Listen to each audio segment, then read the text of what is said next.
À GoFM, voici le Doc Mayou. Bon jeudi, Pierre Mayou. Oui, bonjour Jonathan. Bon, ce matin, j'ai quelques petits dossiers. On va faire une rafale, Doc. À moins que ça devienne très intéressant, là, mais j'ai quelques petits dossiers que je me suis gardé là dernièrement. Notamment, je veux débuter avec une manchette que j'ai sur LCN ce matin. On dit de plus en plus d'homosexuels qui contractent le VIH. La direction de la santé publique se dit inquiète. Les cas d'infection au VIH ont connu un bond spectaculaire. On dit que selon les derniers chiffres, près de 20 000 personnes au Québec sont atteintes du VIH, le virus responsable bien sûr du sida. Est-ce que c'est signe d'une irresponsabilité de la tribu, comme vous dites, Doc? Bon, c'est signe d'un relâchement. Dans l'article que tu as lu, oui. Est-ce qu'il faisait mention du principal mode de transmission de ce virus-là chez les homosexuels?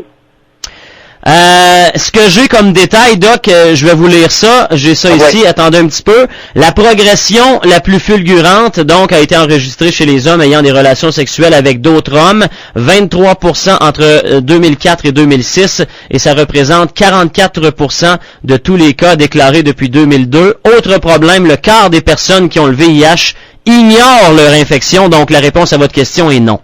Non, c'est pas ça. Non, c'est ça. C'était le mode de transmission. Ouais, c'est ça. Comment les homosexuels s'infectent entre eux? OK. Mais là, vous posez vraiment la question. J'espère que vous la posez pas à moi, parce que j'ai pas la réponse, là. Oui, mais Jonathan, tout est là. Ouais, qu'est-ce qu'on dit aux fifiettes qui vivent de l'activité sexuelle ensemble? Ben là, est-ce que c'est pas un... Il y a une espèce d'irresponsabilité collective à cacher de l'information. Là, on nous déplore un problème. Le virus du sida se transmet comment? Entre fifs. Ben là, c'est par les relations anales, j'imagine, Doc? Ben, j'imagine. C'est que là, il est important ce matin qu'on arrête d'imaginer, là. Ouais, mais là, Alors, c'est quand il suce ou quand il s'encule? Ben là, va-tu falloir prendre des appels? Moi, je le sais pas, là. Oui, Jonathan, c'est que de l'information, oui, à moitié livrée, vaut strictement rien. Bon, mais c'est ça mon point ce matin. Non, mais c'est vrai, vraiment. C'est que quand on nous dit que ça grimpe, il faudrait nous dire pourquoi. Alors, les homosexuels ont tendance à s'enculer davantage, à se pénétrer dans l'anus et à éjaculer dans l'anus de l'autre davantage sans condom. Ben, c'est une équation... Si c'est vrai ce que je viens de dire, ben, qu'est-ce qu'on attend pour le dire clairement? Messieurs, quand vous vous sucez mutuellement, le mode de transmission, il est pas trop élevé. Mais quand vous vous pénétrez dans l'anus, puis que vous venez dans l'autre, là, ça se transmet le virus. Si j'ai raison dans ma dernière affirmation, il faudrait le dire au public. Ben oui, ça serait ça qui serait clair, Doc. Oui. Bon. Fait que, il y a un autre journaliste qui a fait le job. Si tu pouvais leur donner un coup de téléphone à quelque part et dire, hey, pourriez-vous dire au public de quelle façon se transmet ce calvaire de virus-là? Principalement. Parce qu'il y a une maudite différence entre les fifs qui se sucent mutuellement et les fifs qui s'enculent. La différence, d'après moi, au niveau du risque d'infection, la différence entre les deux modes de relations sexuelles est énorme au niveau du risque de transmission. Okay. On ne sait pas pourquoi, mais semble-t-il que le virus du sida se transmet assez facilement par la muqueuse anale. OK. Ben, je vous donne ma parole, Doc, je vais l'essayer. J'essaierai pas la relation homosexuelle, là. Je vais essayer d'avoir la réponse à notre question. Important de le mentionner. On déplore un problème sans donner l'information précise au public. Ouais. Je trouve pas ça correct, Jonathan. Je trouve ça lâche à matin. Je trouve ça innocent, irresponsable de la part de ceux qui ont l'information. Ça veut dire que ce matin, on a la statistique qui, semble-t-il, est inquiétante, mais on n'en dit pas plus aux gens concernés qui veulent peut-être, qui sont peut-être même pas informés ou qui doivent se faire dire parce que, vous l'avez dit combien de fois, on doit prendre les gens dans la main pour les amener dans la bonne direction au niveau de la prévention. Donnons l'information précise aux homosexuels, puis ils décideront de ce qu'ils feront. Mais il faudra leur dire, par exemple, qu'entre se sucer et s'enculer, il y a une maudite différence au niveau du risque d'infection, d'être infecté.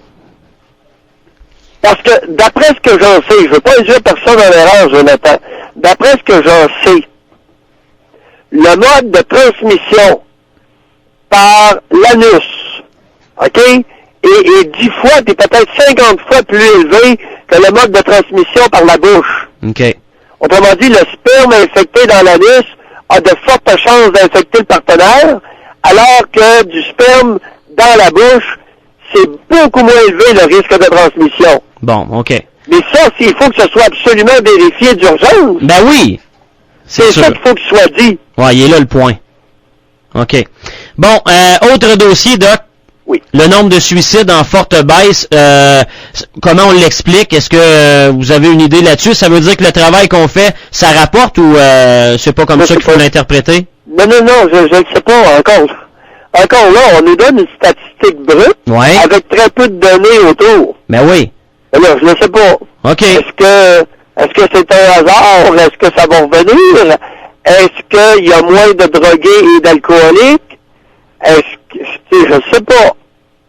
Là, tout d'un coup, là, on nous apprend qu'il y a eu une chute. Est-ce que l'année prochaine, l'année suivante, ça va revenir au même chiffre? Ouais, c'est une tendance incontrôlable ou c'est le résultat du travail? J'ai aucune espèce d'idée. Ben, encore là, il y en a un autre qui s'est tourné les pouces. Ben, tu sais, c'est bâclé. Ouais. On nous donne une petite... On prétend nous informer, alors qu'on nous informe à 25%. Voilà. On nous informe même pas à moitié. On nous informe à 25%. Pas fort, là. OK. Alors, les informateurs, s'il vous plaît, faites-vous aller un peu plus, là. Parce que vous dormez sur la Switch. Ouais, page 8 du Journal de Montréal, hier, il y avait un article de Marco Fortier. Je le lis pas souvent, mais hier, ça a piqué un peu ma curiosité. C'était titré « La drogue, c'est méchant ». Quelqu'un qui est dépendant à la drogue, Doc, est-ce que c'est une cause perdue ou il y a vraiment possibilité qu'il se ressaisisse? Ben, il y a un certain pourcentage qui se ressaisissent, puis il y en a d'autres qui meurent. Le taux de suicide est élevé, tant mieux. Alors, il s'amène littéralement à un état de déchéance humaine épouvantable, au point de mourir de différentes maladies, ou bien il se suicide, tu comprends? Ouais. Alors, j'ai lu l'article, et il n'y a pas de réponse à ça. Non. Écoute, le Parti libéral comme le Parti conservateur ont à moitié raison. C'est d'inviter les drogués dans des piqueries surveillées. Bon, c'est tel que tel. Si on ne remonte pas à l'origine du problème, à quel honneur qu'on a tant de drogués au Canada, et c'est loin d'être parti pour diminuer. Mm-hmm. Si on ne remonte pas à l'origine de ce problème-là, écoute, c'est des grands coups d'épée dans l'eau, là. Ouais, c'est sûr. Mais on nous dit, ben, on va faire des piqueries officielles pour que les drogués soient en meilleure santé, pour pas qu'il y ait de seringues souillées qui traînent. Ouais. Là, entre nous autres, là, ça n'a pas été le coup le plus fumant du Parti libéral de Jean Chrétien, là. Ouais, on s'entend. Mais sans vouloir faire de politique. Mm-hmm. Alors, c'est blanc, bonnet, blanc. Lequel a raison? C'est pas évident, là. Ouais, mais... C'est se targuer. On est une société évoluée. On fournit des seringues propres à nos drogués, à nos héroïnomans. Ben, une belle image, ça. Non, mais tu sais, avouez que c'est un petit peu ironique là d'aller sur la place publique avec de telles choses, et pourtant on le fait. Mais j'ai une question peut-être sur le plan humain. Oui. Quelqu'un qui prend la décision ou qui finalement entre dans le cercle vicieux de la drogue, est-ce que on doit faire immédiatement un lien avec un certain manque lors de son enfance ou son adolescence? Ouais, ben il y a le côté génétique et le côté effectivement émotionnel. Génétique? Ouais. Donc, si papa-maman étaient des consommateurs de drogue, il y a de fortes chances que bébé le devienne plus tard dans sa vie, c'est ce que vous nous dites? Ben oui, un peu, garde, on prend l'analogie avec l'alcool. 80% des Indiens deviennent alcooliques dès qu'ils commencent à toucher l'alcool. Parce qu'ils ont une prédisposition génétique à ça. OK. Alors, et il y a un pourcentage de blancs. Chez les blancs, je pense qu'il est de quoi? 20%? 20% des blancs vont devenir alcooliques s'ils utilisent l'alcool. OK. Parce qu'ils ont une prédisposition génétique. Alors, il y a ça, et il y a le côté aussi négligence, carence affective. Alors, les carencés affectifs, les bébés dompés dans les garderies de Pauline, ont beaucoup plus de risques de devenir des drogués à l'adolescence que ceux qui ont été bien élevés par une mère adéquate. Là-dessus, Doc, on s'arrête. Gary sera de retour demain.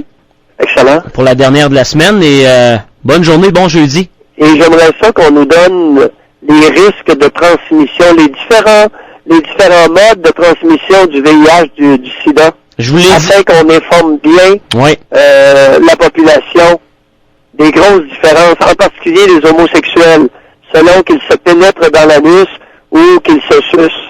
Ben, c'est bien important, cette donnée-là. Ouais, je vous l'ai dit tantôt, Doc, je vais placer un appel aujourd'hui. S'il vous plaît. Sinon, appelle à la clinique L'Actuelle à Montréal. OK. Si tu appelles à la clinique de Région Thomas, il y a sûrement quelqu'un qui va te donner les derniers chiffres.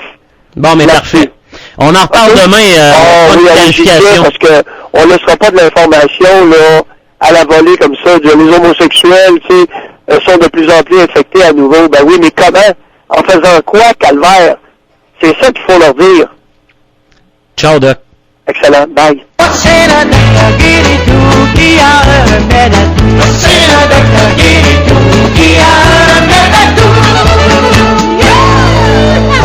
Le Doc Mayou.